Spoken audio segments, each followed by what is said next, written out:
'Tis I, Dr. Dementia, and we have entered the Dark Ages, the 7th expansion of Dominion, released in August of 2012.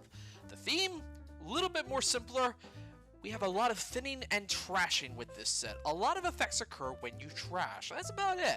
Some of these cards are going to be very interesting, but before we get into any detail about these cards, we've got a lot to talk about, mechanics-wise. We've got some new mechanics to introduce, which are actually new cards that are going to be in the set and used with Dark Ages, so why don't we just get right into it right now. Also, I'm going to try to be a little bit slower so I can breathe a little bit easier. Don't judge me if the video doesn't go too fast! Embrace perfection. So the first new mechanic is a bit more obvious than the rest. It is actually a new type of card we introduce in Dark Ages called a shelter. Now these shelters, there are 3 different types of them. They will replace the estates in your starting deck. Now typically your decks are 7 coppers and 3 estates. Each one of these shelters will take the place of a single estate in your deck. There are 6 sets of these shelters. Enough for 6 players to play. This is used because whenever you play with cards from Dark Ages, they are used in the starting deck. Though if you have these shelters, you can actually play them in any starting deck with any set. This was made more evidently clear in the online Steam version. But let's go into them relatively quickly. They all cost 1, have the subtype shelter, and have a different effect. First one we're going to talk about is Hovel. It is a reaction shelter. Simply, when you gain a victory card, you may trash this from your hand. That's it. It can be a simple victory card, like an estate or a duchy, or a dual victory card. As long as it has the victory subtype, you can just reveal it to get rid of it, making it so that you can get to your other stuff a lot better. Next more powerful one is the Overgrown Estate. It's a victory shelter, 0 victory points. However, when you trash this, +1 card. Unlike the Hovel, you can gain a nice little benefit on your turn if you're able to trash it. So trash for benefit cards become a little bit more valuable with this, just to give you an extra play during your turn. Simple as that. And then finally we have the Necropolis. Simply just an action shelter, but gives you 2 actions. Good when you're lacking in village support and have plenty of draw power. So it's useful in the, early to mid game. In terms of overall strength, from lowest to highest, it's Hovel, Overgrown Estate, and then Necropolis. Basically, the Hovel is there just to be fodder. The Overgrown Estate is a nicer target to trash as early as possible, and obviously the Necropolis, you kind of want to use it for those extra actions if there are none available to you. So it's good to have a terminal card with action power than anything else. It's a fun little difference than dealing with estates, and it gives you a little bit more thinking of how you want to handle your deck going forward. Now, the second new main mechanic for Dark Ages involves a new subtype for action cards, the Looter subtype. There are certain cards in this set that have this subtype that actually have an additional effect in where you or your opponent are giving a new type of card. These are known as the Ruins. Now, these Ruins are essentially new types of junk cards that are generated as a result of these Looter action cards.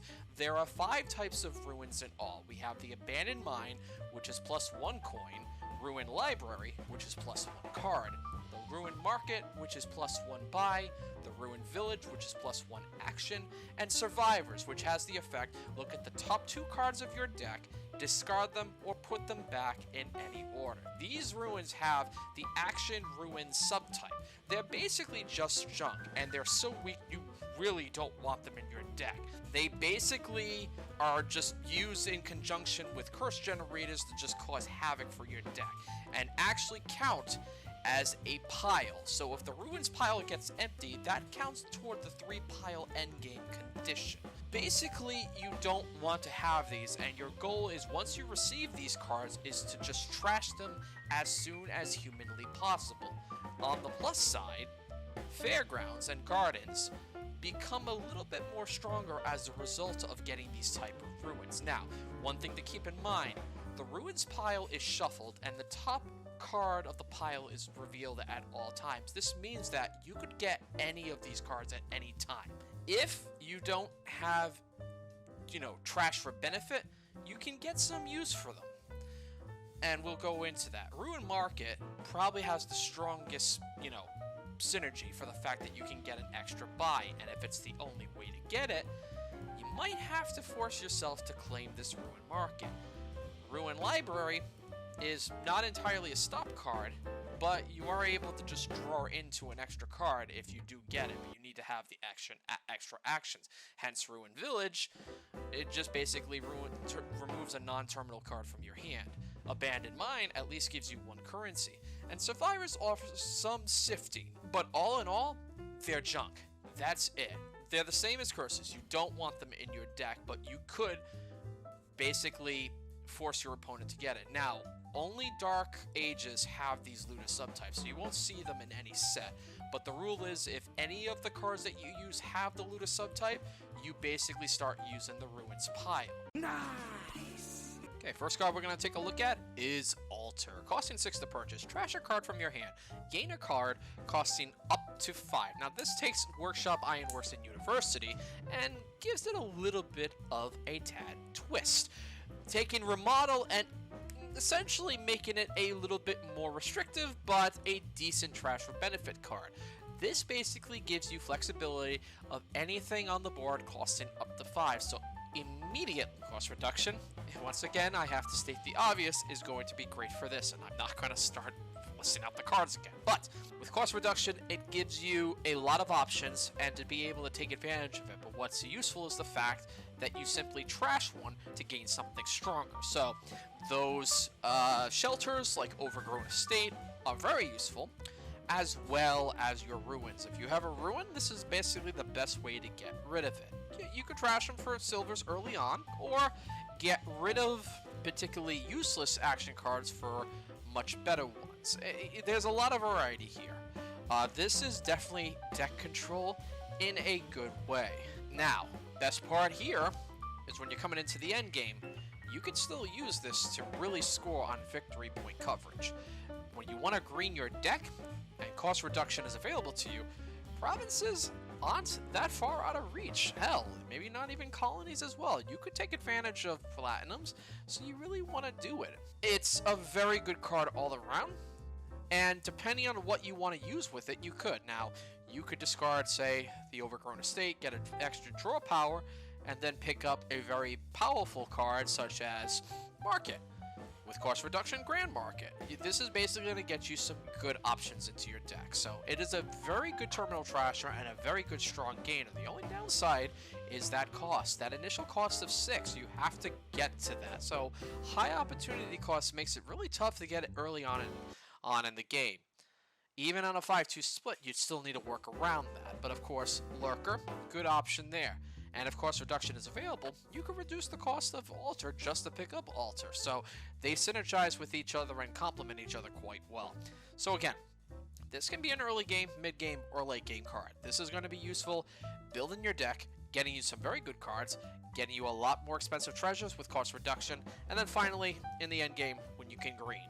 It's fantastic, and it's not a bad way to start it off because that deck control with thinning and then getting a more powerful card helps out a lot. Not a bad start. Next up we have Armory. Costing 4 to purchase, simply gain a card onto your deck, costing up to 4. Now, while Altar is a little bit more flexible in the options you choose, Armory has some more strict options in mind. First off, because of the top decking ability of this card, you basically want to limit yourself to anything that isn't a stop card. So basically, if you have village support, this is going to be one of the best cards you can use for it because then you can immediately pop it into your deck. So Armory helps set your deck up for a little bit more draw power if it works out for you. And again, this is another card where cost reduction heavily plays a part into this, so you can gain some stronger cards as a result of it. Unlike most cards where there's a timeline during your turn where you want to play it, Armory is going to be one of the first cards you want to play, especially once you have the necessary actions.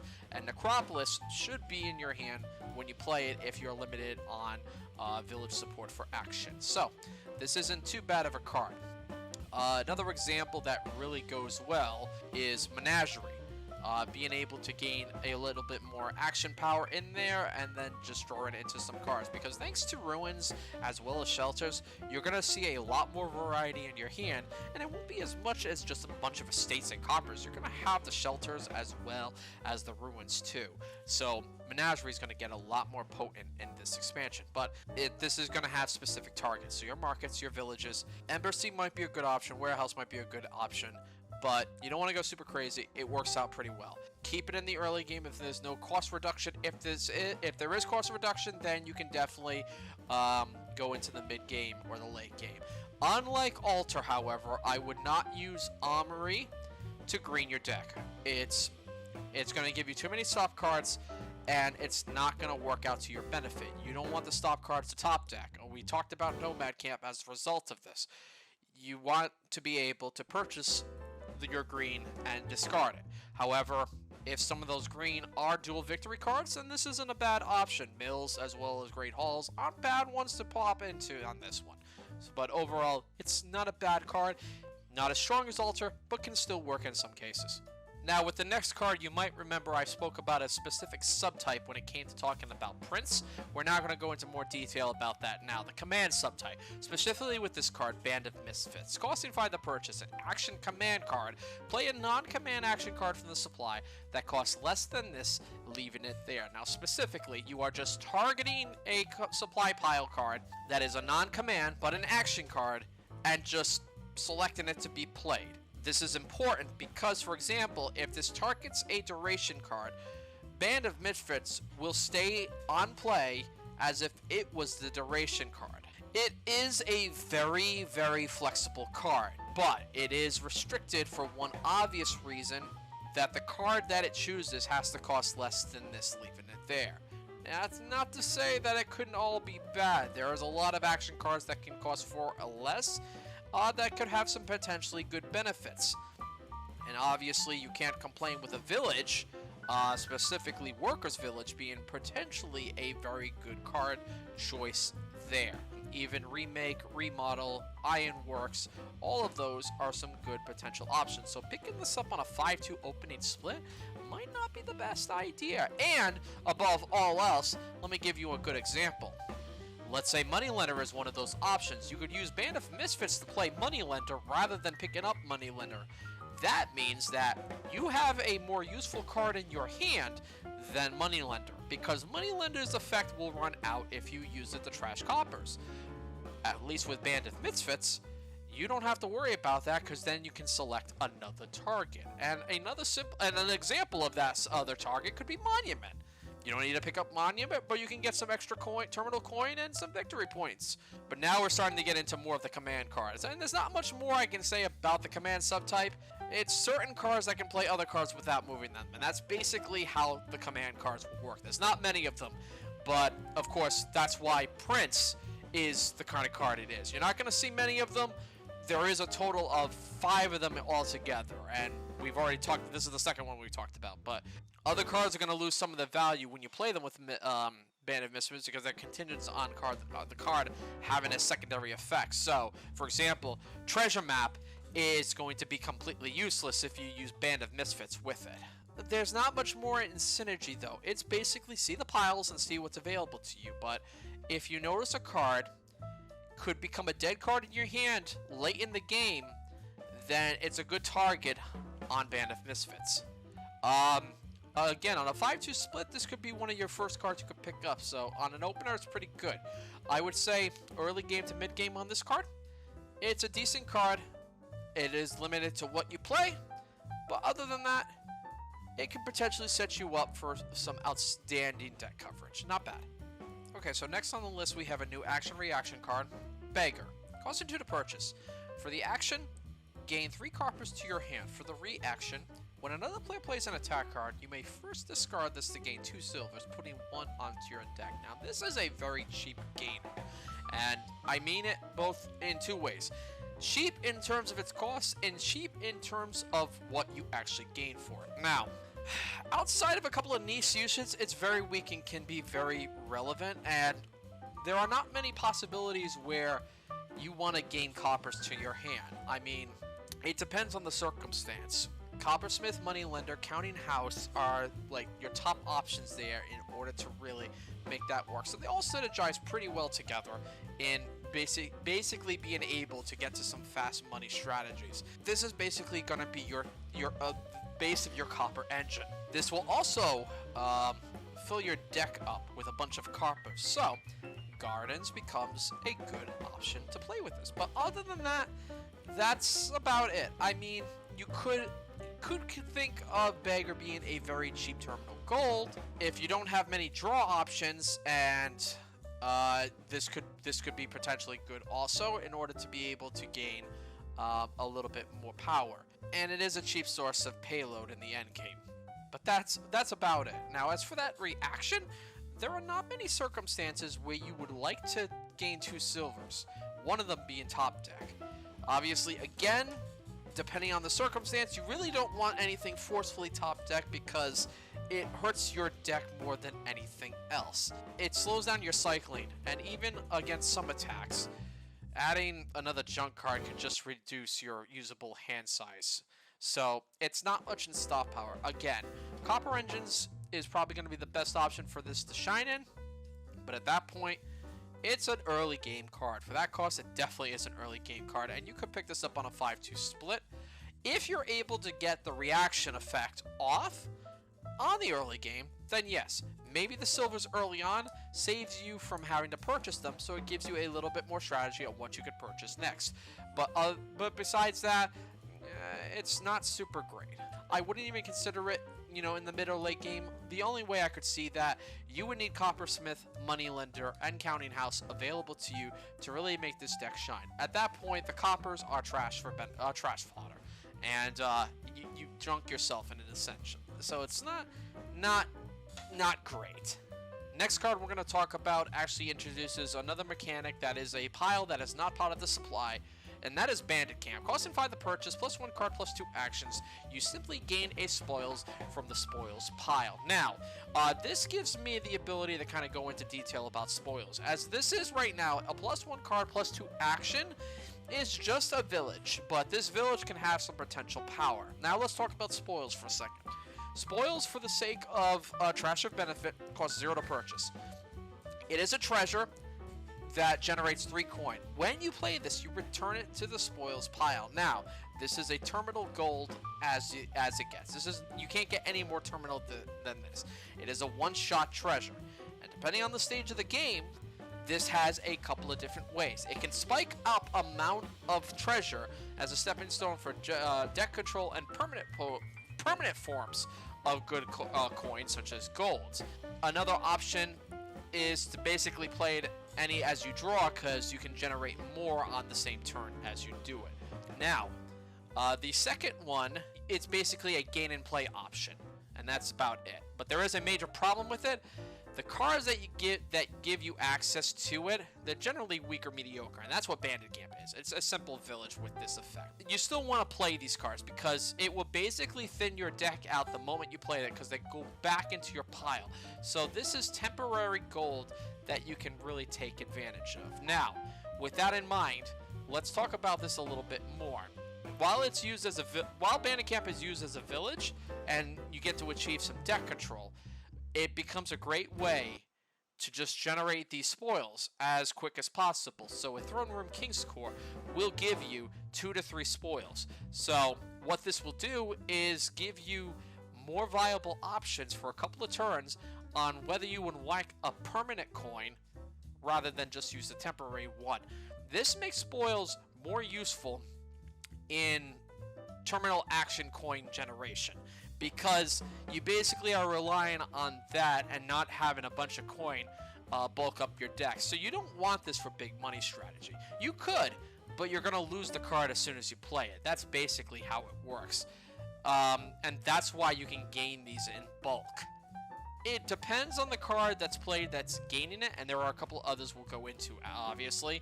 You could always keep a spoils for your next shuffle if you can't make a good use for it now. So you still have some option on what you want to do. You only lose it when you use it. Overall, because of Bandit Camp's simple effect as a village for spoils, it's probably the better of a few options where you can draw into it, have some action support, and gain spoils as well. Now, bear in mind, the spoils are going to go into your discard pile and not gained into your hand or deck. So, this will likely not interfere so much if you can get a few, and it's a little bit better than using treasure maps to just gain the permanent golds, just flooding your deck with a lot of big money. You could still technically use spoils in big money decks. It really depends on the circumstance where you want to really take advantage of this. If you know you can go for game and basically go for big money, then you're going to probably want to use spoils in your big draw power decks as well as using Tactician. For Bandit Camp's sake, because of its high cost and the fact that that's what you can generate on it, it's definitely a late early game card to a mid game card. It's not bad for what it does, just make sure you're not generating too many spoils, or your deck synergy could turn very disgusting in a bit. And next we have the Catacombs, costing 5 to purchase. Look at the top 3 cards of your deck, choose one, put them into your hand, or discard them in +3 cards, and when you trash this, gain a cheaper card. A couple of interesting effects. Let's start with the top one here. This is some terminal draw with some optional sifting, and this can be very supportive with a lot of village power. This can avoid some bad reshuffling, and it's a good way to find some payload. Useful when you want to basically sift through the green in order to get your more powerful cards and treasures involved. So, simple as that. Nothing super crazy on this card. You just need... this is going to help you get better deck control, but once you're able to manipulate it on your own, the sifting effect becomes a little less irrelevant. However, it's not the worst case in terms of this. Now, with the trashing effect, it's rarely relevant. Trashing a 5 card in Catacombs for the sole purpose of getting something cheaper, there's not many options you want to really go with on this card. This could be useful as sort of an attack, say, against a Procession. Using Procession and then doing it to trash this, it would make your opponent lose a more valuable card. And honestly, the only time I would see this being really useful, if you have your top-notch deck control and dual victory cards are an option on the field, then yes, this might actually be a worthwhile choice. Now, other than that, it's not a bad card. Again, needs the village support, so you need some extra actions to play it. And again, Catacombs relies heavily on that, but a little bit of deck inspection doesn't help. Necropolis, good option on this too, because then you have a little extra action. And if you get 2 out of 3 that isn't junk, then it's probably better to put them in your hand. But it at least thins out your deck one way or the other. Early to mid on this card. You could get this on a 5-2 split, but at the very least, you'd have to hope that you basically get any of your shelters or estates on the early game. That way you can just push into your coppers, but gives you a little bit more of a push. I wouldn't go late game, and honestly, it's not worth trashing this to gain something a little bit cheaper. Again, dual victory cards are going to be your top option on that. Not a bad card. I'd say down the middle on this. Next card we're going to take a peek at is Count. Costing 5 to purchase. We have 2 sets of choices here. Choose one. Discard 2 cards, or put a card from your hand onto your deck, or gain a copper. And then choose one again, +3 coin, or trash your hand, or gain a duchy. Now, this can be played a total of 9 different ways. We have 3 different upsides and 3 different downsides with this card. But all in all, got a lot more versatility here than Jack of all trades provide. Basically, thin out your hand for hand size attacks. Take an action card from your hand and top deck it in case you can't play it this turn. Copper generation in case you are going for a copper engine using County House, Moneylender, and Coppersmith as an option there. +3 for some terminal payload. Trash in your entire hand depending on what you have in there. Gaining a duchy. Some have better outcomes than the others. I mean, I don't see trash in your entire hand as a useful idea. There's not many possibilities where you would actually want to do that. Probably in the early game. The +3 coin, however, can really be used at any given time, but you do have to decide on what you want to do to benefit that. The +3 coin is probably going to be your best outcome, which means you have to decide whether you want to discard 2 cards, top decker card, or copper generation. Early on, copper generation might not be so bad, especially if you can just trash it later on anyway. Discard 2 cards, if you're dealing with shelters or even estates, it's not bad. Plus, it can prevent hand size attacks from really affecting you. And then the top deck card. It's got its uses. You really don't want to top deck a card, but if I had to choose the lesser of two evils, top decking it would be a lot better in some circumstances, preventing yourself from wasting an action that you can use on your next turn. It's a better choice if you're able to just play into your deck constantly. That being said, you need some terminal action support, but if you can get that and you can draw into it, then the top deck might not be as bad. Discarding 2 cards, if you're overdecking anyway, it's pretty decent. This relies heavily on a lot of deck control. You're gonna have a lot of risk with this card if not done correctly. So at a 5 cost, it's not the best, and you can really lose your rhythm with this card. It's suboptimal when you're trashing, and at that point, it's either the +3 or the duchy. You could discard 2 cards and then trash the remainder of your hand. If you knew the cards in your hand were great, but you weren't going to get any action out of it this turn, discard them, and then whatever's left, trash them. Again, just make sure they're not like platinums or golds, or worse, even freaking provinces or colonies, because you ain't going to get any trash or benefit out of this. I honestly don't see this being played much outside of maybe the early game, maybe in the mid game.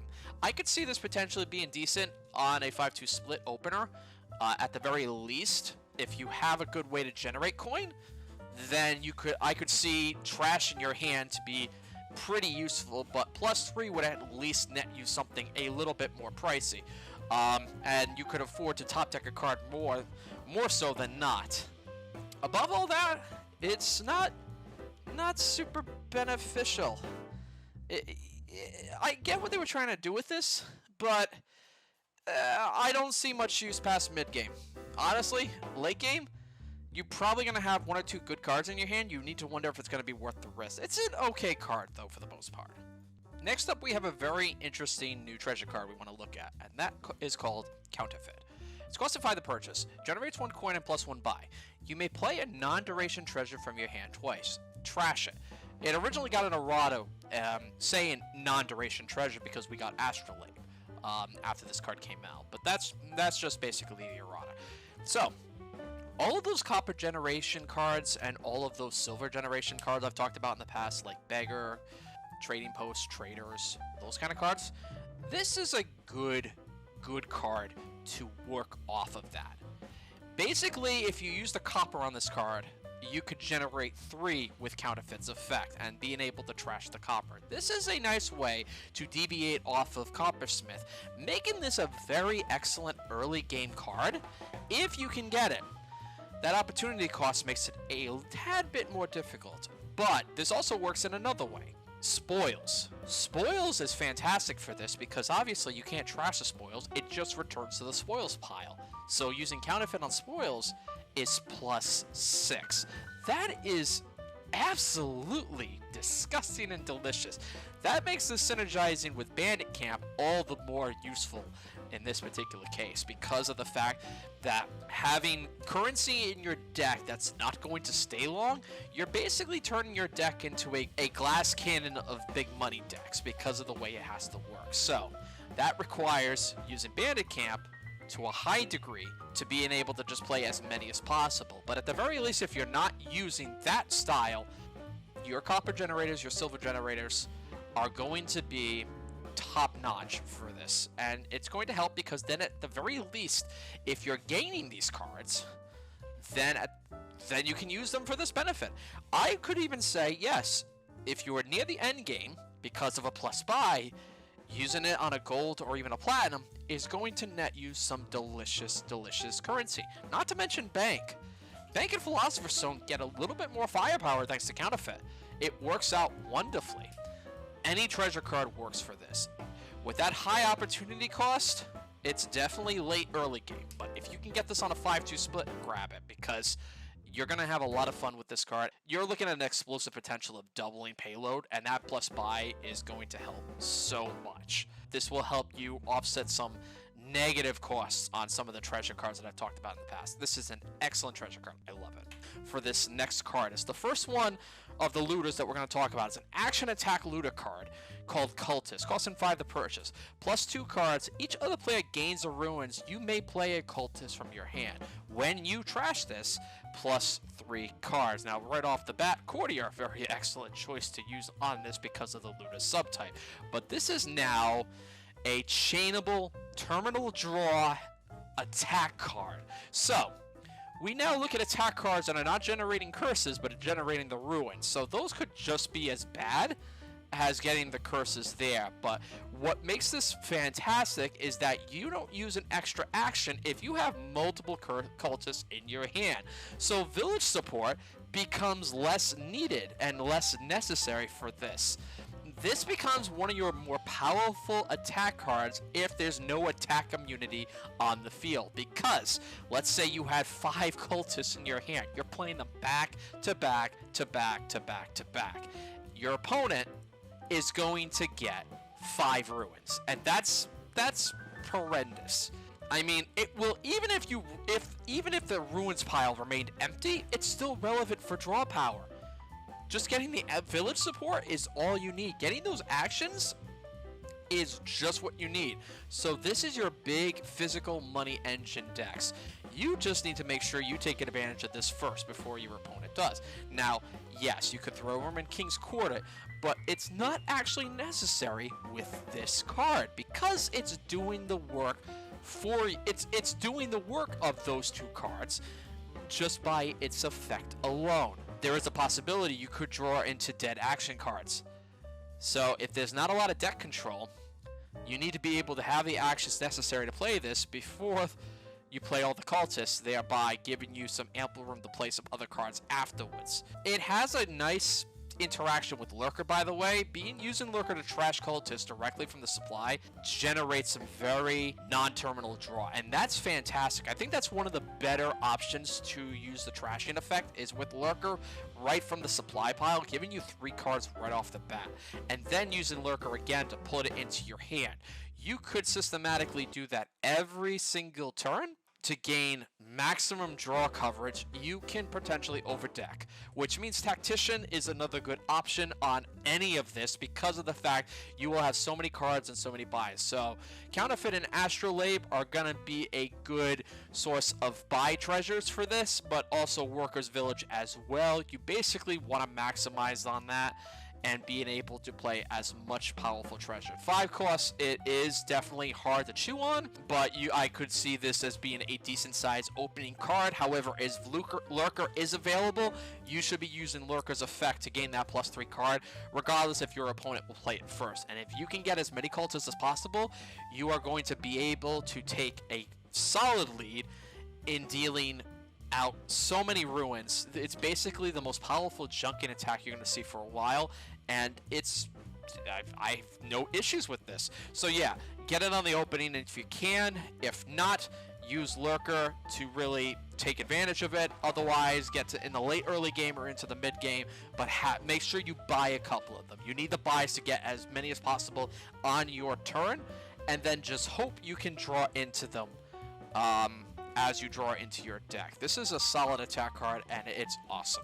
Next up, we have another new looter action card, Death card. Costing 4 to purchase. You may trash this or an action card from your hand for +5 coin. However, when you gain this, you also gain 2 ruins. Now, when we look at cultists and the amount of ruin generation that you could potentially get out of this, this is at least a good counterpoint to that measure. Being able to use this to at least trash any ruins you gain, specifically the 2 that you get right off the bat for this card, is very helpful. However, once you run out of ruins and potentially bad action cards that you don't need, you're running out of options to generate that +5. So for that reason, it's a weak terminal payload.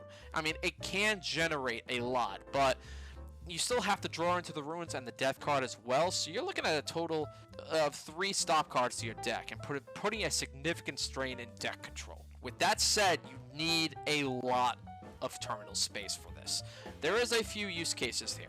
Serviceable payload index that can address a lot of those issues. So using cards like Scrying Pool is useful to just sift through your deck as needed, as well as being able to overdraw. So Tactician and using the Cultists on your benefit is a good way to work around that. You definitely need the plus buys though, because if you're going to go that route, it's actually surprisingly a useful tactic to at least buy a ruins every turn to use dead cards full effect. Not that many, but if you have a very thin deck you're working with, then at least that's going to be good. It can be very good for trash. It can provide, you know, fodder for trash and benefit cards as well, so that's usually a good option also. And because it generates so much coin, if you time it right, you can basically, you know, spike up to the 8 cost for the provinces and being able to really use tournament rather early in the game, which is going to be a very powerful setup for you. You do need the plus buys, and if you're fortunate enough, one of the ruins you could get is Ruin Market, which would give you that buy right off the bat. So to use this, you need a lot of action support also, and you need to make sure your deck is thin enough. You need to know what your deck control is going to be like before you even begin considering this card, because collision with too many ruins is going to hit you hard, and it's going to hit you badly. For its cost, however, considering you're going to get 2 ruins, I could potentially see this in the early game just to get rid of those ruins as your fodder. Mid-game, once your deck has been cemented with the amount of deck control you're going to use, then that would be fantastic. Don't pick this up in the late game because gaining junk like 2 ruins is not going to help as much on your deck. So early to mid on this card. For what it does, however, it's interesting and unique, and if played correctly, can potentially give you a good victory point lead early on. Not bad. Next up, we're going to take a look at a new victory card called Feodum. Costing 4 to purchase, worth 1 victory point per 3 silvers you have, rounded down. When you trash this, gain 3 silvers. Now, this is the first time we have a victory card that counts points for your treasures, though it only counts silvers and not all of your treasures. So that's already a downside to begin with. But let's look at this. Let's look at it this way. So, when you compare to a duchy, if you have 9 silvers in your deck, it technically can provide the same amount of victory points for 1 less. With 12, it can generate 4 victory points. So, this is good in money strategies, but specifically your silver generators. So Beggar, Jack of all trades, Trader, Trading Post, all of those cards that generate silvers for you in one way or another is going to work fantastically. Now, if you need extra silvers, trashing this in any shape, way, or form is going to help you out. That's basically where it ends. I mean, it's an infrequent amount of victory point generation, and having the silvers early on is much more beneficial than these victory points. So the question comes down to, would you rather trash it now or later? Now, fortunately, work around once again, Lurker. Trashing it from the pile gives you the 3 silvers right off the bat. You save on having to purchase those silvers, and you can use Lurker again to just put the Feodum into your deck when you're ready to take advantage of it. So if you were able to generate enough silvers, then I could see Feodum being completely useful. But other than that rare circumstance where you can get the Feodums into your deck and discard pile while also gaining the silvers, there's not much more you can really work on with this. So it's going to have a lot more power as a trash for benefit card. And even I wouldn't use multiple copies of Feodum because you really don't want to overflow your deck with silvers, because then you're just going to trash for benefit all the silvers. However, big money strategy, that is going to be somewhat useful, because at the very least you can turn all of those into golds with mine or expand, and then to either provinces or platinums depending on which one you play. So that can have a little bit more use. It can shave off a little bit of your operating costs, and you can use it for a lot more variety in basically grabbing whatever you need. So having a trashing workshop effect 3 times over with some victory point coverage is not super bad. For its main effect, it requires having some bulk in your deck. So you really need to be able to draw into your deck a lot if you really want to consider Feodum as a good option for victory point coverage. To take advantage of this card, you really need to get it in the early game, particularly so you can gain those 3 silver trashings, and that's only if there's an ability to trash the silvers. If there isn't, this is a dead card for you. you would have to purchase the silvers individually. By mid-game, if you don't have enough silvers, it's not worth picking up, and at that point, you also need to make sure that you have a way to alternately trash the Feodums and then get them into your deck. It's an interesting victory card, but it might lose potency depending on what's in the kingdom. Next up, we're going to take a look at an action card that's a little bit of a twist on trade route, and that's in the form of Forager. Costing 3 to purchase, +1 action, +1 buy. Trash a card from your hand, then +1 per differently named treasure in the trash. Now, the way trade route worked is there was a token on each and every differently named victory card. In this particular case, this revolves around differently named treasures. However, you could potentially have a situation where all the kingdom piles are nothing but treasures, so it could turn into a little bit of a chaotic mess, but it's a little bit more interesting on how it works. This is why cards such as Counterfeit become a very, very good option for this card to follow up on, because of the fact it will trash the treasure following its effect. So, you get to really take advantage of this in many different ways and basically bulk up on the amount of treasure that's in the trash. Now, Lurker can also just force those treasures in the trash anyway, make it a little bit easier. So, by default, you'll have at least 4 in the trash. And then, any other ones coming into the play, it's not bad for a 3 cost and actually could be a little bit easier to work with. It's useful for trashing, essentially your starting cards to set up a decent engine. And if it's purchased in the opening, it'll be weak, but at the very least, you'll start off by getting rid of at least a couple of coppers. And for a +1 action, +1 buy, this gives you some big opportunities to pull into something nice. So you need some draw power with this card, but other than that, it's pretty decent. There's not much more I can say about it. This is a fantastic card, so the more treasures that are in the game, the better, and it's a strong source of buy in the early to mid-game. So you definitely want this early on or into the mid-game. You could potentially pick it up in the late game because it is at least worth the buy, and if there's already enough treasures set up in the trash to begin with, then you're basically going to get a lot of you're going to get a lot of money gain with this card, especially if you're able to trash multiple cards per turn. So Throne Room and King's Court, definitely good options there. Overall, this is a good card, and it's fantastic. It's quick, concise, and has a very good effect for it. Not bad. Next card we're going to look at is somewhat similar in the form of Trail in what it does. Fortress, costing 4 to purchase, +1 card, +2 actions. When you trash this, put this into your hand. So this is a village with recycling. This is a little bit better than a cantrip with a recycle, especially with a reaction effect.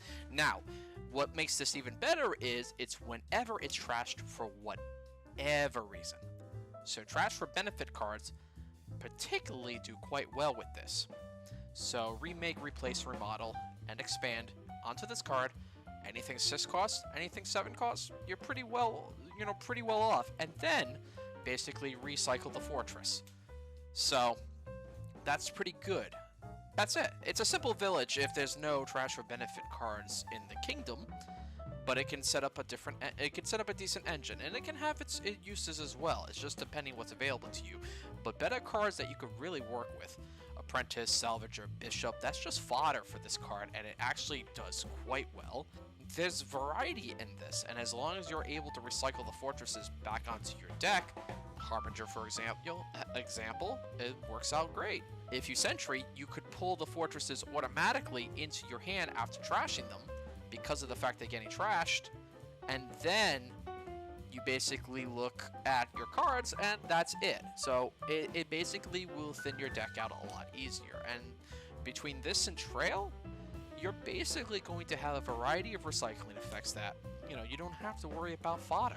You can keep your deck relatively thin, have some powerful cards, and let Trail as well as Fortress be your fodder. And being a village effect on Fortress, it means that you have some extra action power, so you can always count on having a few more action.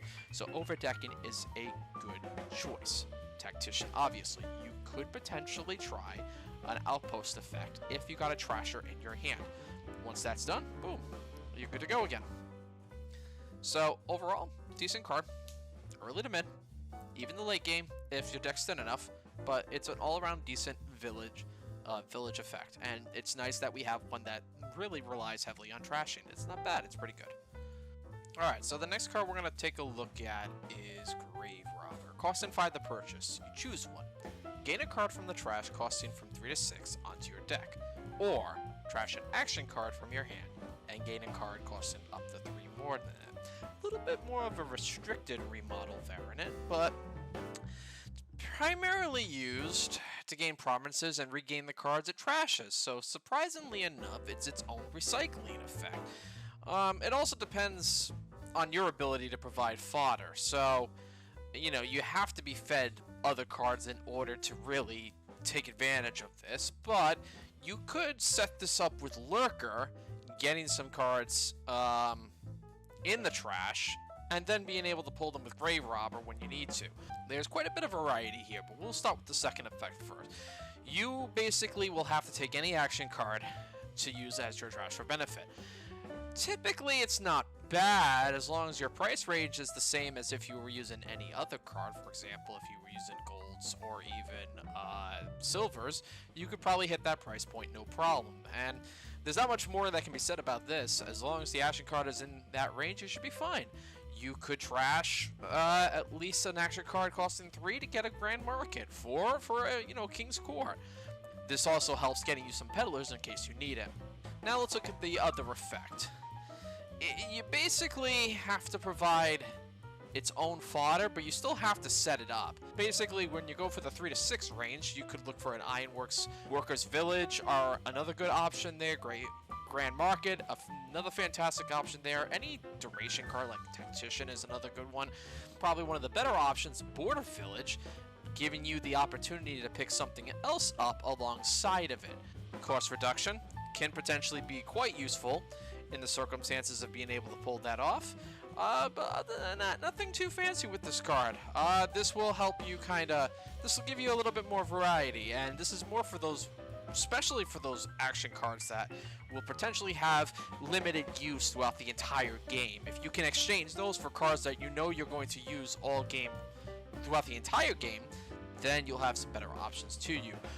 Yeah, 5, I could see this on an early game. I mean, 5-2 split, probably not my first choice, but would still be pretty decent to go along with that. Mid-game, yeah, absolutely. You could still take advantage of this with no issue, and this is a decent substitute over Lurker, but not in the late game, though. It's not a bad card. It can work. Now, the next card introduces yet another one of those mechanic cards, quote-unquote, that are not in the supply. So I will explain this card and the associate card that goes along with it before I go into my detail on this. The card we're talking about here is Hermit. Costing 3 to purchase. Look through your discard pile. You may trash a non-treasure from it or from your hand. Gain a card costing up to 3. At the end of your buy phase this turn, if you didn't gain any cards in the buy phase, exchange this for the Madman. Now, the Madman is another one of those cards that is not in the supply, kind of like Spoils. It has a 0 cost associated with it, like Spoils. Its effect, +2 actions. Return this to the Madman pile. If you do, +1 card per card in your hand. Now, between both the Hermit and the Madman, this is basically a strong deck accelerant, but only in the early game. Let's look at the cards individually, starting with Hermit. It's a trasher, gainer of cheap kingdom cards. I mean, you basically are looking for one costing up to 3, and there are not many action cards, Hermit included, that do that. Silvers are a nice little option, but what this does is get rid of your estates, and this is a nice way to do it without typically having to put out too much bang for your buck. And it's always good in the early game as a result of it.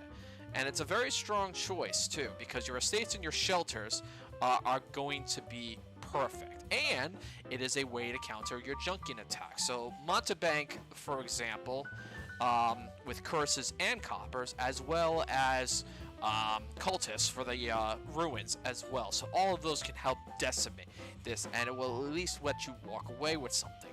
And you could essentially use Hermit on an estate, gain another Hermit, and skip your buy, and this gives you Madman. Now, Madman is unique for its effect. It's not that bad. It's similar to Magnate, similar in a way, but it looks at your entire hand and gives you +1 card per with those +2 actions. This is a very, very strong card, and you can basically make good use of an early payload, and if you can get plus buys, that's fantastic. So it acts as a temporary village to slightly overdeck. Not as much as most cards, but at the very least, it gives you more time to play some of this, some good things here. You're basically looking at your mega turn strategy. So Tactician is a fantastic option here with this, and it works kind of well. You could also scheme, you could also prince. Those are good options. You can just play the Hermit and gain the Madman without having to use the Hermit, saving you a little extra pile on. Getting a Hermit early on, and then starting to get Madmen are going to be fantastic. And then maybe not even using the Madman early on. You could at least wait a little while and then use it once your deck is basically synced up. This is definitely a very excellent early game card. Counters junking attacks very well, so this can potentially be useful throughout the mid to late game. Madman, good all around as well. Once you have a few, less useful in the early game, but can still be used to gain a lot of copper. Mid to late game, Madman is going to shine real well. Combined, these two cards are fantastic, and these are not bad options for as cheap of a cost as it is. Pretty good. Next card up on the list we're going to look at is Hunting Grounds. Costing 6 to purchase, +4 cards. When you trash this, gain a duchy or 3 estates. Now, first, this is a draw engine. You're +3 in card advantage. That's nothing to sneeze, and that is a perfect price point for this card when you have no negative repercussions whatsoever. Just needs village support and you're good. Throne Room as well as King's Court, you will overdeck. Simple as that. Any option works for a lot of draw power, so Tactician and Mega Turns is what you want to shine with this card. However, there is a secondary benefit with that trashing effect. Let's look at it this way. There is 2 possibilities that this can work out great, but they both require 1 card, and that's a Lurker. Lurker being able to essentially pile out both the duchies and the states systematically by taking them from the supply and putting them in the trash. This gives you a quick opportunity to get these cards, but more so than not, your main goal is to at least pick up these victory piles and clear them out. 2 victory cards immediately become very useful, and that's Silk Road and Duke. Both of them synergizing quite well with the amount of victory cards you're gaining. You're going to have a massive green deck if you do it this way, and that's not bad. That works out fantastic. So there's a couple of easier ways to do it if Lurker's not available. If you can try to horn a plenty into this, that's basically one of the better options to take advantage of. But all in all, it's fantastic. There's nothing else bad about this card. This is pure draw at its finest. High cost, mid game. You have pure draw power, there's nothing wrong with that. You can easily cause pile outs with these victory cards. This is a very good draw engine. Love it. And next we have the Ironmonger. Costing 4 to purchase, +1 card, +1 action. Reveal the top card of your deck. You may discard it. Either way, if it's an action card, +1 action, treasure card, +1 coin, or a victory card, +1 card. Now this takes Ironworks and tweaks it from a gainer into a cantrip with this scry effect, and having an optional sifting along with it. So it could potentially become a village, non-terminal draw, or essentially a peddler, which is very good. But unless you basically have your deck worked out in a way that you know what's going to come up, it's going to be a surprise more so than not. But a way around that are the dual victory cards, because then you at least get 2 effects for the price of 1. So Harem is good as well because of the victory treasure, so +1 coin, +1 card, making it somewhat comparable to City in a way. But 9 times out of 10, having +2 card, +2 action is going to be your best bet. So having the mills and the great halls, as well as nobles, is going to make this card a lot stronger. And at the very least, you're not forced to mill the card. So for that cost of 4, it's very good. So in the early game, revealing the coppers means you're going to double up on a copper for at least 1 turn. and that's going to make Counterfeit just all the more better when you consider how much more you can gain out of that. So this is a card that works in all phases of the game. As there are more types besides the action treasure victory, you're going to run into cards that potentially might not get you anything decent, but can still work out well. So this is good in any part of the game, early, mid, or late game, especially when you need a little bit of sifting and a little bit of deck inspection. Dual victory cards shine in this this particular moment here as well, and those will definitely help you greatly. But as a cantrip, it's not bad, kind of works. And continuing the theme with cantrips, we have Junk Dealer. Costing 5 to purchase, +1 card, +1 action, +1 coin, trash a card from your hand.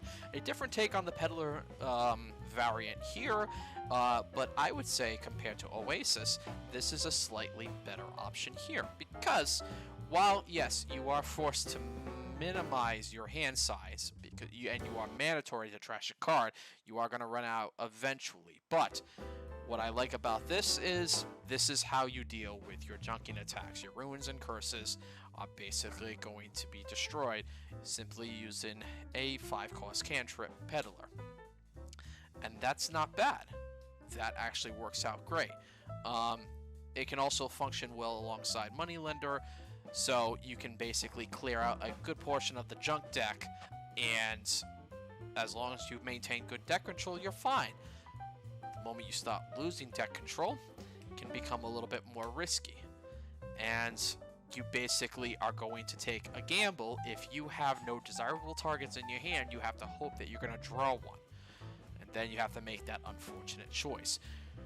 Nothing else to say about the card in particular. I mean, Peddler is Peddler for a reason for that cost, and it's basically because of that cost that you don't have a downside like this. But at the very least, in circumstances where you're dealing with a lot of attacks, or if you're dealing with Death Card, at least you can get rid of the Death Card ruins that way. Mid-game. Early game, yes, because you can at least trash your estates or shelters. Late game, probably not. I wouldn't want to trash a card that is vital to you in the late game, especially if it is required for your deck control. This is a card that can benefit you for most of the game, but can become a liability later on, so just be careful how you play it.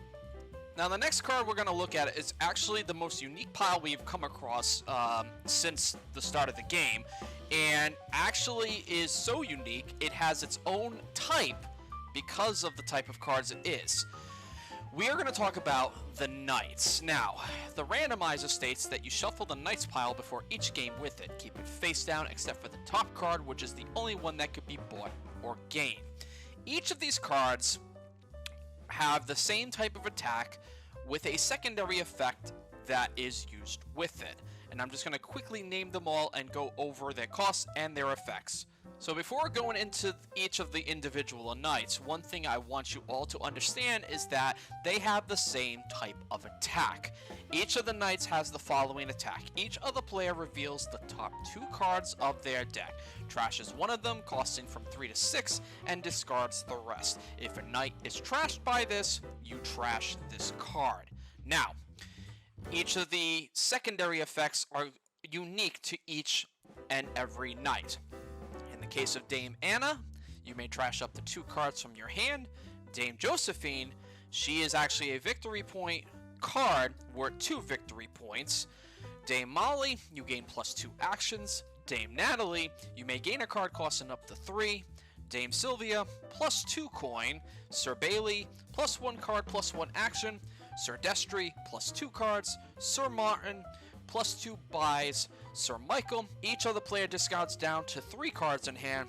And finally, Sir Vander, when you trash this, gain a gold. Now knowing that, I can go into these cards a little bit more into detail. First off, all but one costs 5 to purchase. Sir Martin is the only one that costs 4 to purchase. And they all share the action attack knight type, except for Dame Josephine, who is action attack knight victory.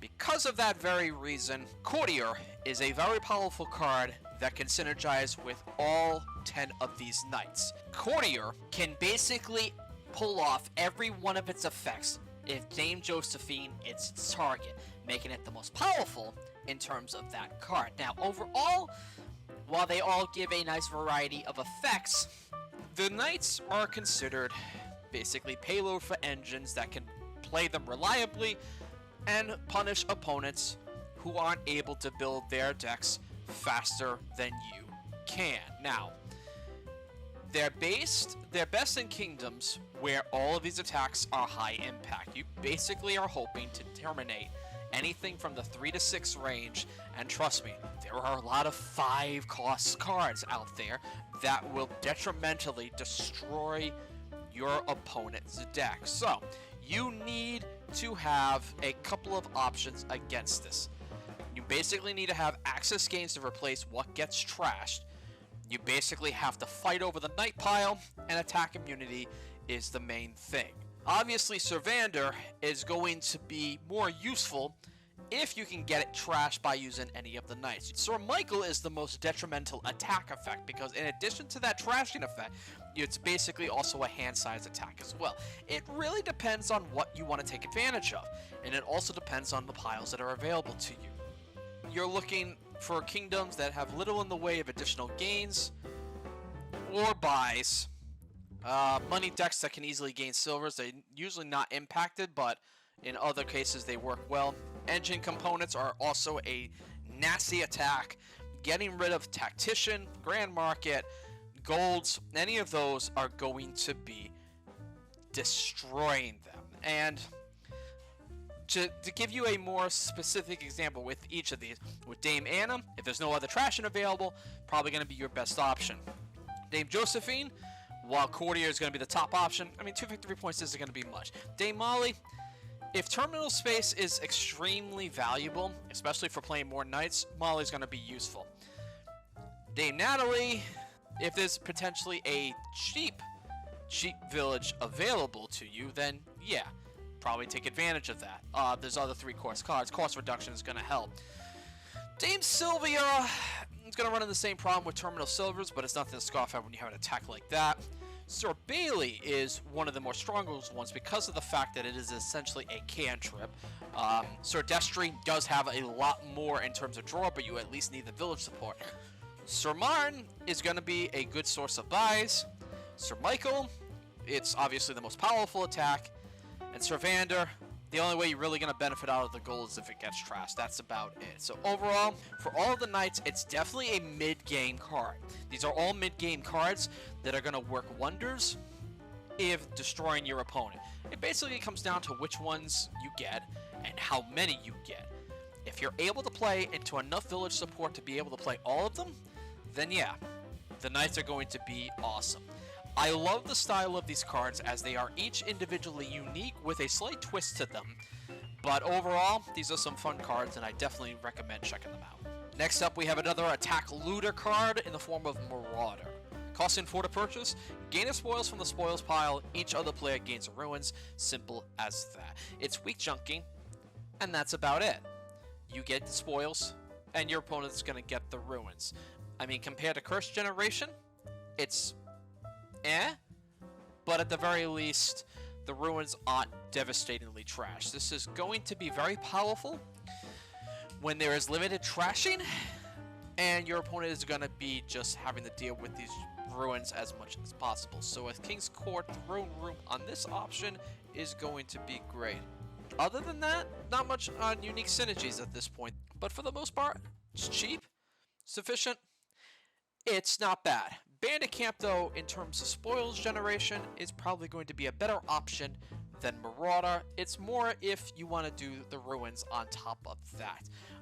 But even for ruins, Cultist is going to be a nicer option on that front. Still not a bad card. I would say early to mid, just so that you can start gaining the spoils and your opponent can gain the ruins. Remember, will shine better with limited trashing available to use. Not bad for an attack. Could be better, though. Now we're going to follow up on the card that actually is a good synergizer with the Hermit Madman duo, and that is a new action-reaction card, Market Square. Costing 3 to purchase, +1 card, +1 action, +1 buy for the action. For the reaction, when one of your cards is trashed, you may discard this from your hand to gain a gold. This is an outstanding card for its cost, because of its versatility as a cantrip with plus buy, and as well as its reaction to become big money payload for gold generation. Obviously, the action doesn't require much to talk about, but you basically will have a cheap cost, cheaper than Workers' Village, to pick up buys as much as needed, and you can take advantage of that once you get some more gold. But that's why it synergizes with itself for that gold generation. You could basically discard a single card, a single copy of Market Square multiple times if you can get it back into your hand to gain a gold, or discard multiple of copies of this card to gain golds. And this will give you a steady supply of them for effects like Scavenger, as well as Apprentice. And that's going to make those cards very potent and very powerful as well. You will have a lot of gold generation with no issue here.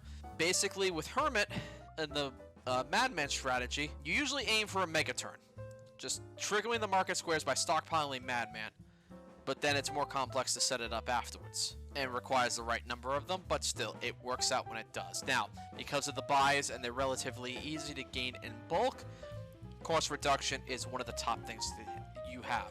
You have to decide whether you want the gold or you want the cantrip with the buy. That's the only downside. You have to actually choose on which one is going to be more effective to you.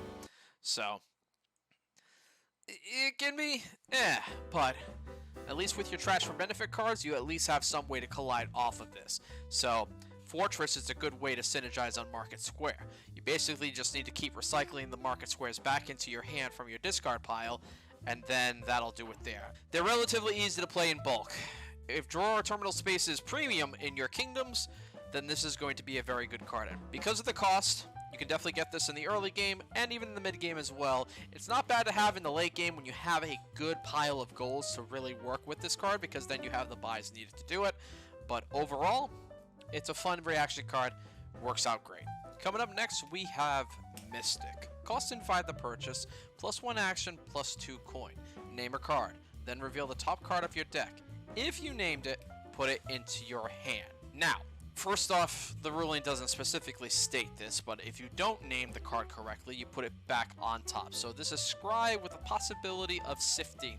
This does require some luck and a little bit of deck tracking with effects. However, it can be decent. If you guess incorrectly, however, it's a stop card right in its tracks. Now, there are 2 cards that are going to work great for this card though, and that is Harbinger and Courtyard, because you will at least know the name of the card that is being put onto your deck. So if you played either one of those first followed by Mystic, you will be able to guess the card correctly and then get it into your hand.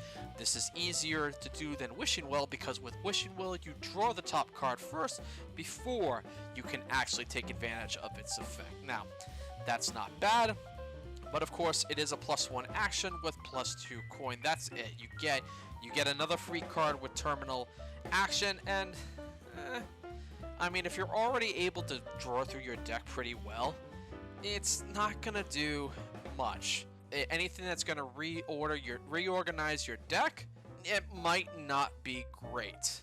I mean, Apothecary is another good option too, as long as you know the top card you're gonna play into. So early on, it's not bad, but on a 5 cost, there could be better options down the line.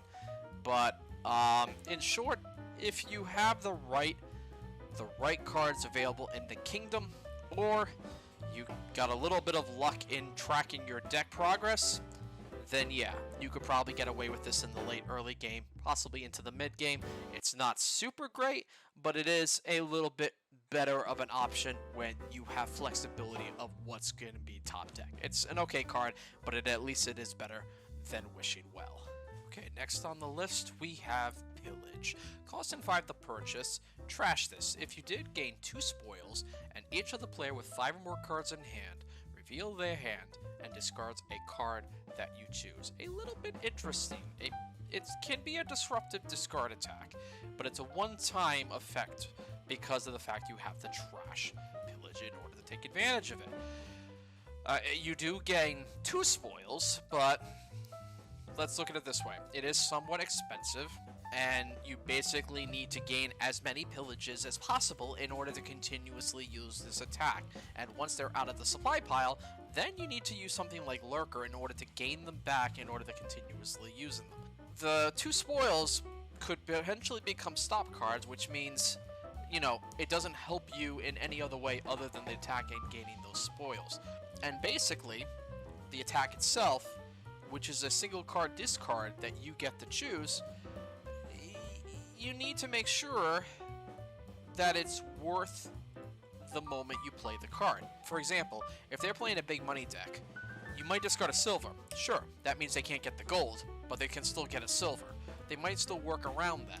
So that attack is not super great. In the late game, yeah, it can have some potential viability, but you have to say to yourselves if you need the spoil cards. This is more suited in a situation where you're relying on your terminal actions for your money rather than actual coin itself because of the way spoils works. Obviously, you also don't want to use hand size attacks too, like Torturer, because they won't synergize with each other. You need to make sure you have at least 5 cards in hand. So at that 5 price point, I can't consider it on a 5-2 split in the opening. It's definitely a mid-game card. I could foresee this being useful in the early game if Lurker was available, but other than that, it's kind of like Embargo. It's a one-shot for something not super strong that might screw you over more than your opponent. With the right cards, though, it could potentially work out. Next up, we have an action card that actually is the only one that has ever come out that has a cost of 1, and that is Poorhouse. Costing 1 to purchase, plus 4 coin. However, you reveal your hand, minus 1 coin per treasure card in your hand. You can't go below 0. It's terminal payload, and it's very weak, but it can be strong in very specific setups. You're basically running on non-treasure card decks, which means your terminal space is mostly action cards generating multiple coin. If you are not using physical golds, platinums, spoils, coppers, or silvers to generate your currency, then yes, this can work, and Throne Room and King's Court will work out fantastic. 9 times out of 10, it's going to function kind of like a silver at that point. That's really about it. I mean, it's low cost, very low cost, can help ramp up the payload, but it's useless in opening in almost all cases because you're primarily starting with coppers. However, there are a couple of synergies. Throne Room and King's Court obviously is one of them. In a treasureless deck, you're going to do fantastic. Another option, Black Market. Play your treasures on Black Market, and then play your copies of Poorhouse. At that point, then you have plenty of treasures, and you know exactly what to do with it. You can scoop it up real well. Even for its cost, you don't want to pick this up in the early game. You need it in the mid, and you need it in a situation where you can play out your treasures, or your action cards are generating the money for you. If you can get either one of those 2 circumstances, this works out. Otherwise, you'll be lucky if you get a +1 and +2 off of this. I'm not saying that's bad, because at the very least, Remake is a good option to at least turn one of your coppers into this. Then you make it a little bit easier to run through your deck, because that way you at least have something that's going to generate more currency for you. So I could foresee that working in that particular aspect. So early game, if you can get Remake as a viable option. If not, wait until you can trash your treasures. If your deck is very thin enough, by late game, still use it. At least a couple of them. You don't need that many, even for that cheap cost. At least with multiple buys, you know you can still get something really well.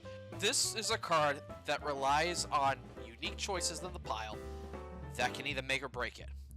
If you have the exact cards, this can do outstanding. Miss one of them, and you probably have a dead card in your hand as a result of it. Next up, we have essentially a fusion of 2 other cards, Procession.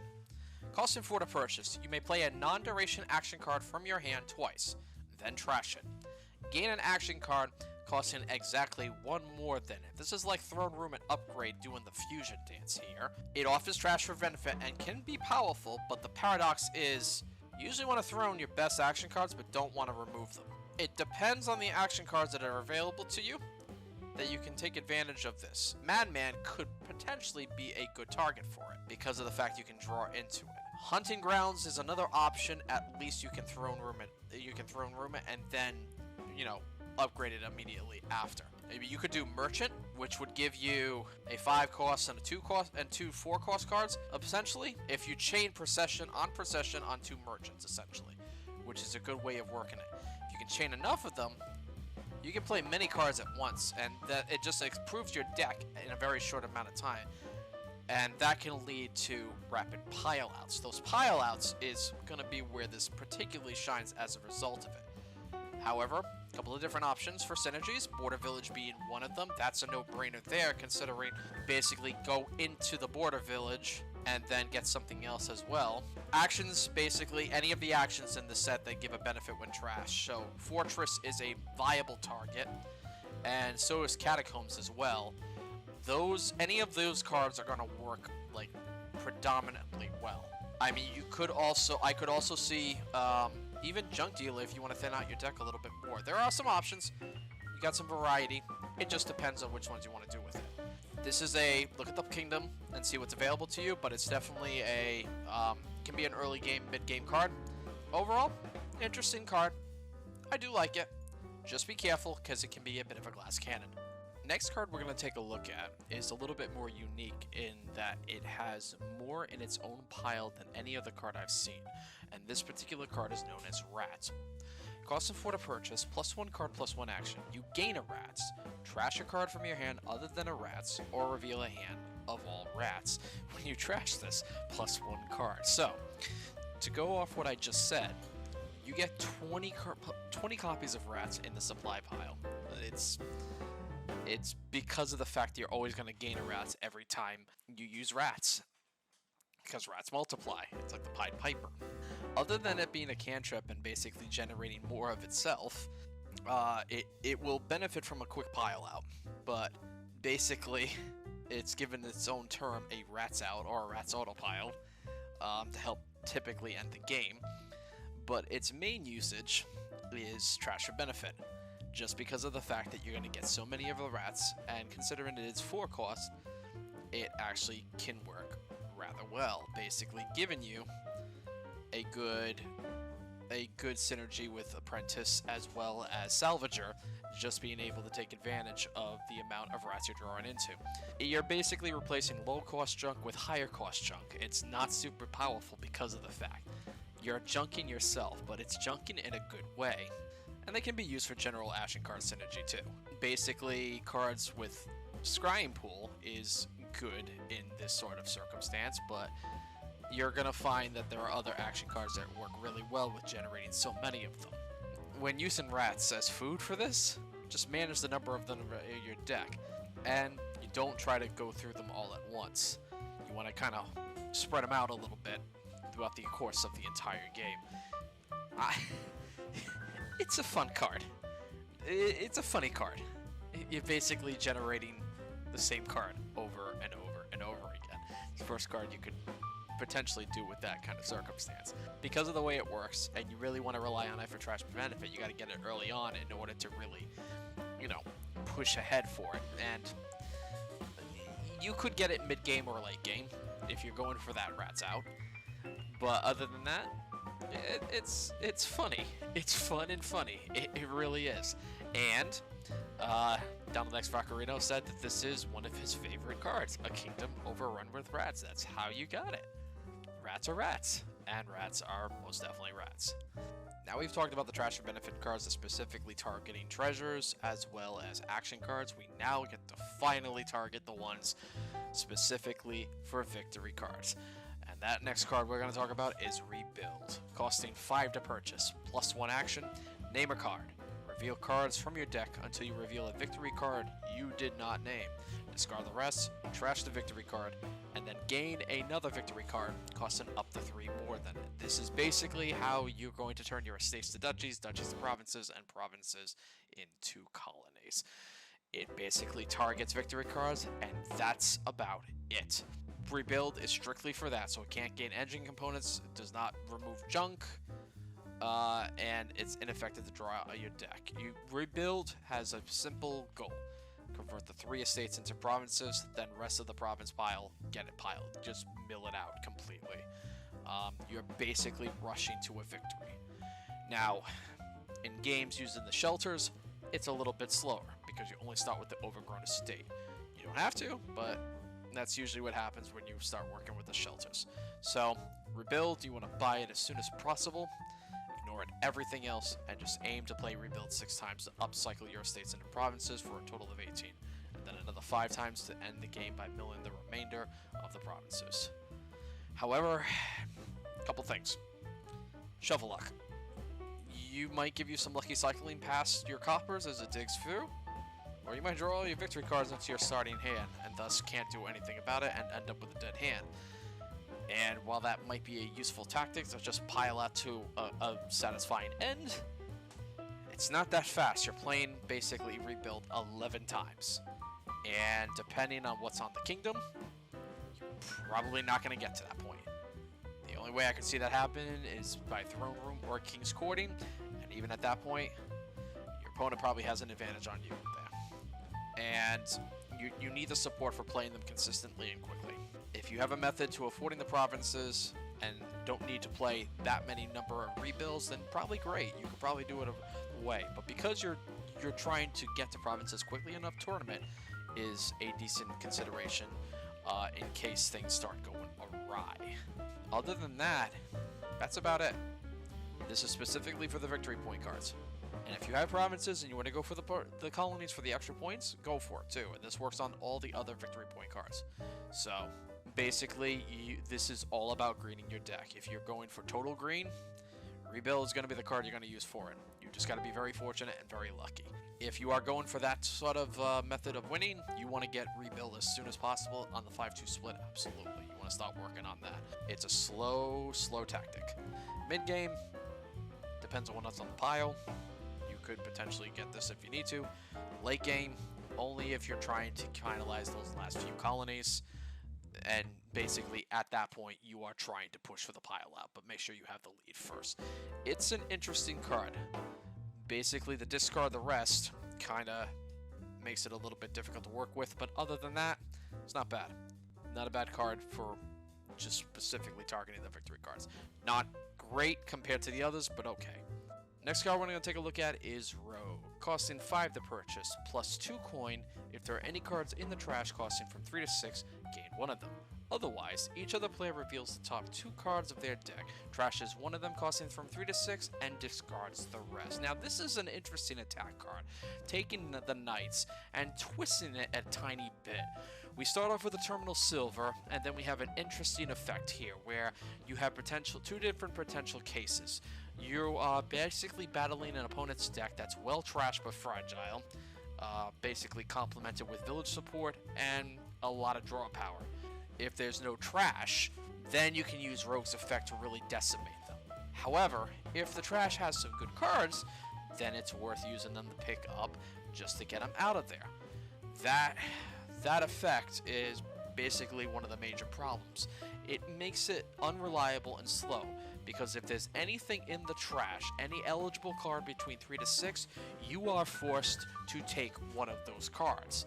You have to make sure that very low cost cards are not available to you. This is why Lurker is a little bit better in that regard. And most decks have basically less exciting cards than silvers in them that the Rogue may hit. And at that point, it's not going to be super great if they're trashing them constantly. And then, of course, purchasing this at 5, it's not super useful with an opportunity cost like that. You really want to use Rogue in circumstances where you've got deck control, and if your opponent is using Rogue, you want to make sure you have one for yourself. This way you can at least not only, gain cards from the trash, but at least stop your opponent from your attacks. Basically just going on and off, either getting the attack off or getting back one of the cards and recovering from the attack. You know, and basically your obvious hits that you don't mind losing, probably your cheap cantrips.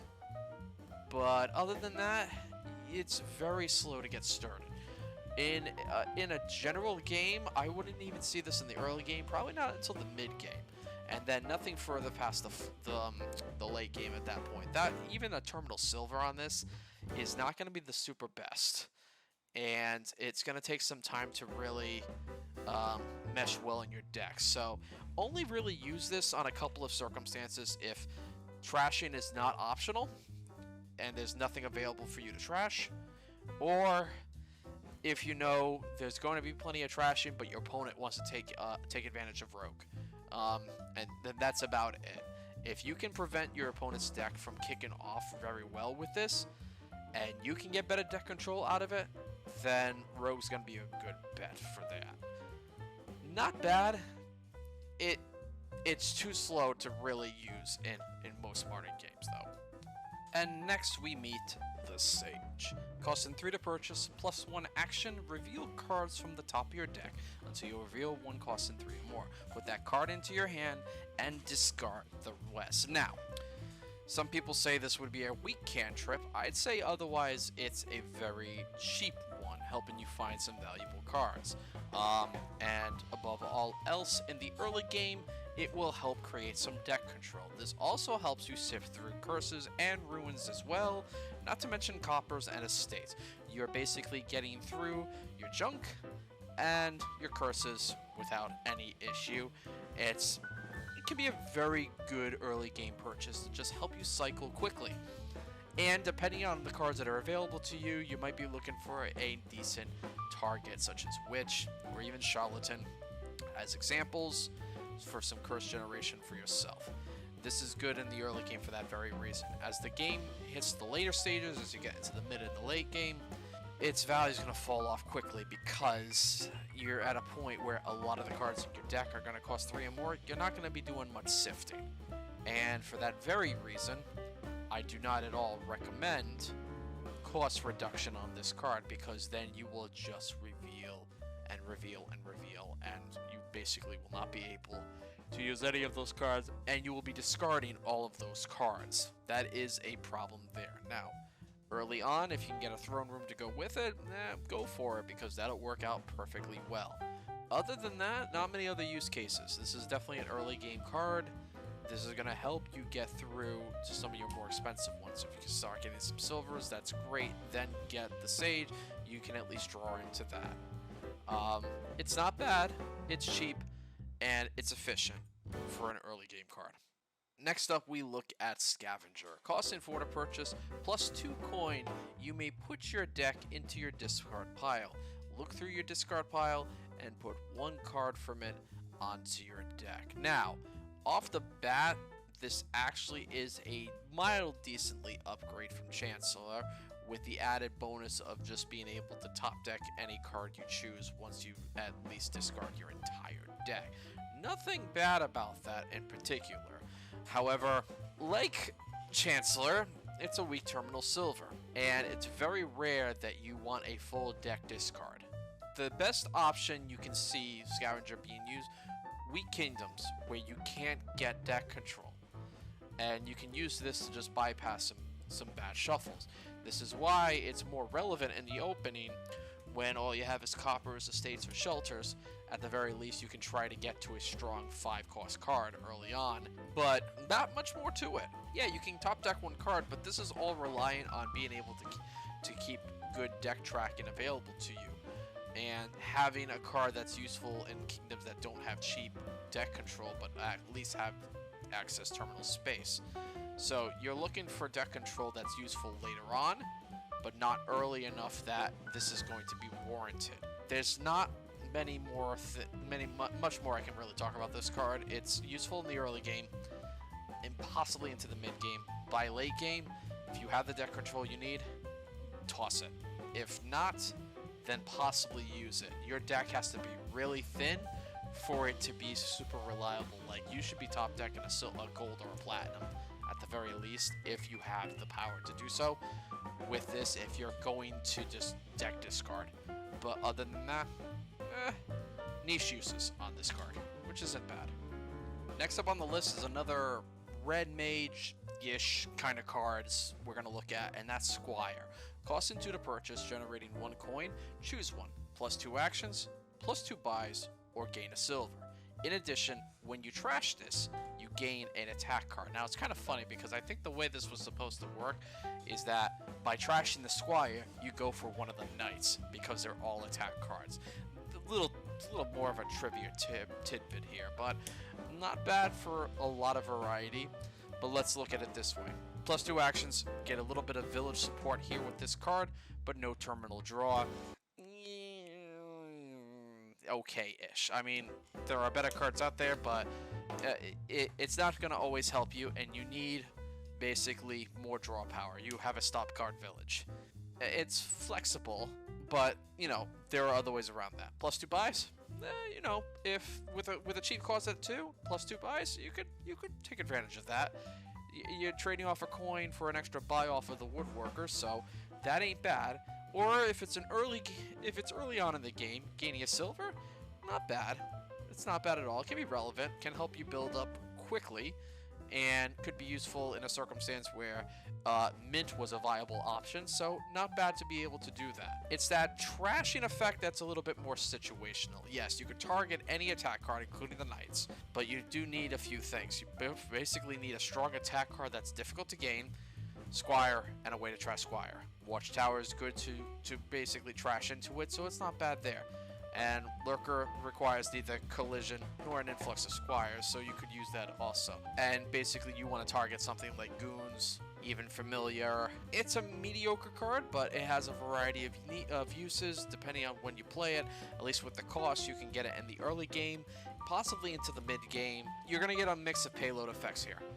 I mean, if there's not much in buy power in other cards, this is probably going to be useful to you, but when there's a large number of buys, you're often going to get diminishing returns on this, but it's good for pile control just because of the cost. So you could continuously buy into Squire numerous times to get a pile out on the card. At the very least, you could do it. You could take advantage of it and then start trashing the Squires for more useful attack cards. Late game, possibly for the pile out, but it's pretty decent. It would work, and we haven't had a trash effect where you gain an attack card out of it. So you go from a Squire to Knight. Pretty cool trick there. And next up, we enter the Storeroom. Costing 3 to purchase, +1 buy, discard any number of cards, then draw that many. Then discard any number of cards for +1 coin each. Terminal Sifter and a payload card, offering +buy and a discard for benefit effect. So yeah, you get buys. You can discard cards for coin. It's basically a sifter, and it's a good way to activate discard for benefit effects such as Tunnel. It's flexibility in number of cards it allows you to discard, so there's a lot of choice. It really depends on a couple of things here. First off, getting your important cards, discarding as much as the access junk, ruins, curses, any of those as possible, and then just basically practicing good reshuffle control. You want to make sure that you avoid bad triggers, many stop guards, and basically have this available to you. It's pretty decent. You could basically draw into junk or have junk to begin with in your opening hand, try to get some better coin with the extra buy, and then all of a sudden you still have a couple of junk cards. Go ahead and trash, discard them and get some coin out of that. This is useful, especially if there's not much in trashing. All in all, it will have its niche uses depending on what's available in the supply pile, but for that 3 cost, you could run this card pretty well, and it's still decent in the early game regardless if you're running shelters or estates, because you can then just discard them for the coin. You're going to start seeing this kind of tone down a little bit into the mid to late game, but it still has its uses if you are heavily greening, because then at the very least you can use that as not a reliable source of draw, but a decent one that at least will help you. Early to mid, late game potentially, yes. You basically are, it basically depends on how well your deck is being built, and if you got some junk, you can at least deal with that. In a very mild trashing game, At least you have a counter for discarding for junk, so it at least gives you a chance to sift through your deck a little bit better and deal with the junk at a later time. It's pretty decent. I like this one. We got a few more cards left to go. The next one we're going to look at involves another unique pile that is not part of the supply set. This particular card is called Urchin. It's a new attack card costing 3 to purchase, plus 1 card, plus 1 action. Each other player discards down to 4 cards in hand. Pretty simple hand size attack. However, when you play another attack card with this in play, you may first trash this to gain a Mercenary from the Mercenary pile. Now, Mercenary, again, costing 0 to purchase, being not in the supply. This effect is you may trash 2 cards from your hand. If you did, plus 2 cards, plus 2 coin, and each other player discards down to 3 cards in hand. So the Urchin is a simple cantrip with a simple hand size attack, upgrading possibly into something that not only gives you a very powerful hand size attack, but also the ability to trash and get 2 cards and 2 coin. That's decent.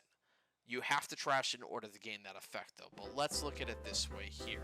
Urchin is basically here to give you Mercenary. That's as simple as that. Hence why it's a cantrip. Mercenary is really strong.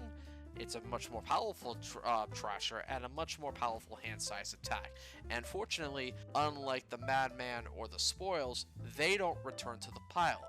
You keep them. So that's just much better. Mercenary is the best option to trash deck and get some deck control.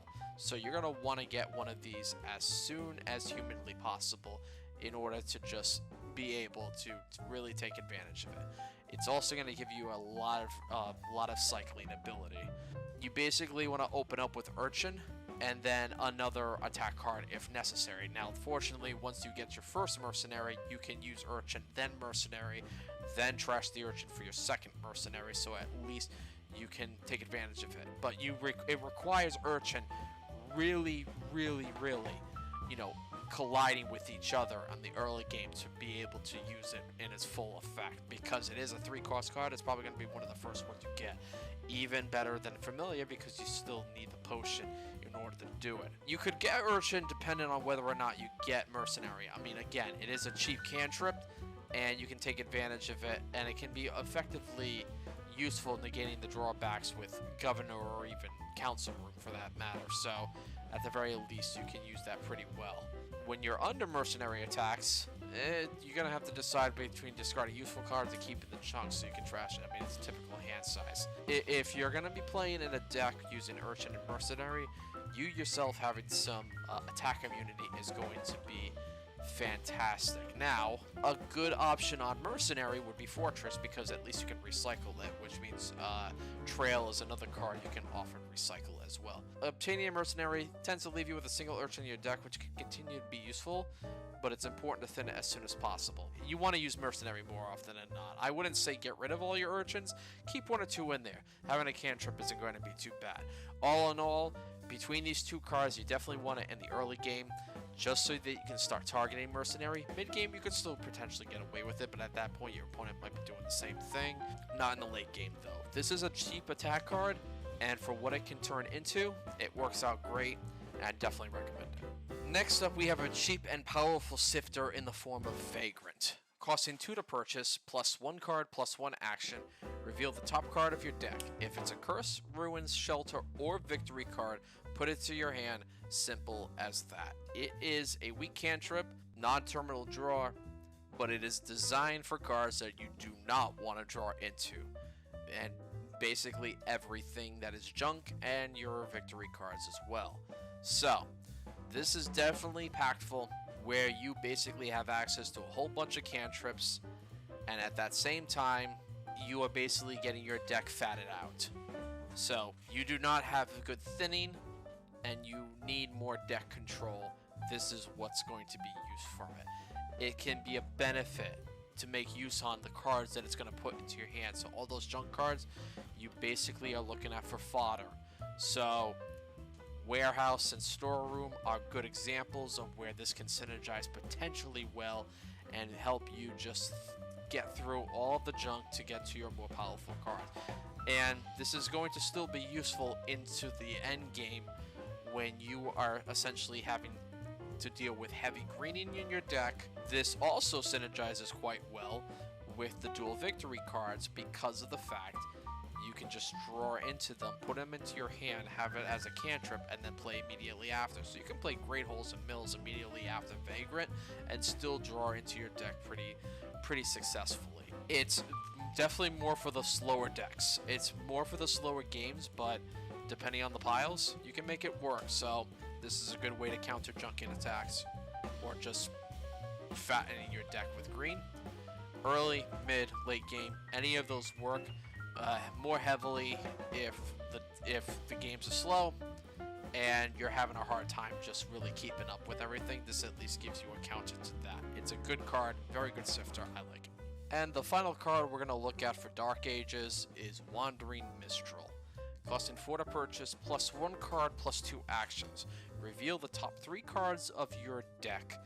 Put the action cards back in any order and discard the rest. This is a village that doesn't have anything like village in its name, but it at least works a little bit more unique. It is one of the strongest villages you can see. I mean, this is basically sifting and deck inspection scrying at its finest, and helping you just rapidly cycle through a large amount of cards in your deck, and specifically the junk that you don't want to get to your action cards. You can start sifting and basically it accelerates cycling through your starting cards. Basically looking for some good attack cards to go with in particular, and cards that are going to give you good deck control. You do want some draw power. And you basically want to start by playing Wandering Minstrel before any other draw cards. If you have multiple of them, you want to try to split them up in between some of these draw cards, so that way you can at least utilize the search space each and every time without having to go through the same cards sometimes over and over again. If you're going to search, prioritize cantrips first, and then your drawers, at least you still have some actions available to you. This way you're not going to have dead cards in your hand. And above all else, you get to discard your stop cards and your dead ones too. That becomes particularly less useful when action cards are not shining through your deck. Essentially, you are big money gaining. That is, your treasures are taking higher priority. So you definitely do not want to discard those, because then you're just not going to have a fun time at that point. The bad thing about it is, because of the looters, you can't discard the ruins, because you have to pick them up because of the action cards. So that is the one downside that you have to deal with this set. If you are getting hit with looter attacks, then you're basically stuck with those ruins. Yes, you can get them into your hand. You can get them back in any order, but you're still going to have to draw into them. You're going to have a lot of dead cards. So you need some attack immunity in that particular case. Or at the very least, some more powerful trashing. Regardless of that though, this is a very powerful sifter, and it works well because this is prioritizing getting some action cards set up late early game to mid game, just so that you have some good deck control set up and you have the necessary action cards. Late game, possibly, depending on how your deck is shaped up, but definitely don't take this as a viable option if it is big money that you are prioritizing over anything else and your treasure cards are doing the talking more. But other than that, very good card. And with that, we've come to the end of Dark Ages. I have a feeling this is going to be one of the biggest videos I've done, just because for the amount of cards I've talked about. It is one of the biggest expansions that have ever been released, and I am debating whether or not, once this video is released, to take a week break just to give me some time to recover. But I'll see how I feel. Anyway, with that out of the way, we move on to Dominion's 8th expansion, simply known as Guilds. This is going to be a mini expansion, but it is going to have a new mechanic involved into it, and it should be fun because it will change how things are purchased, and you'll understand when you at least get to that point as well. But it'll be a fun one nonetheless. And with that, thank you very much for watching, guys. If you did like the video, be sure to give it a like and a comment. And if you want to see more of these videos, be sure to hit that subscribe button. Every little bit helps the channel out a lot, and I will greatly appreciate it. You can also check out my Twitter for some more updates on the video streams, as well as my shenanigans on there, as well as Twitch for my streams. Hopefully I can get some more in soon. Thank you again, guys, and I hope you enjoy the rest of your week. Take care.